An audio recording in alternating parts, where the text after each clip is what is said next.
Welcome back everyone. Today we're gonna see how to add bots to your Discord server. Firstly, open discord.com on your browser and log in with your Discord credentials. Click on your server name, then select server settings.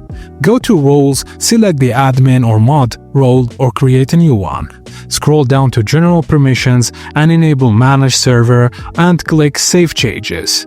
Now visit a Discord bot site like TopGG, discord.bots.gg or bots.ondiscord.xyz, then search for the bot you want.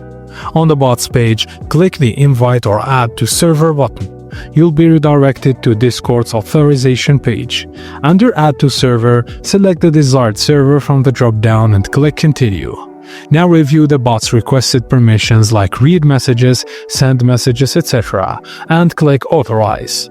Now verify I'm not a robot CAPTCHA and you're done. The bot should now be in your server. If you're adding a self-hosted bot from GitHub, download the bot's source code, follow its README or wiki for setup. And that's it guys. Thank you for watching and please don't forget to like and subscribe for more.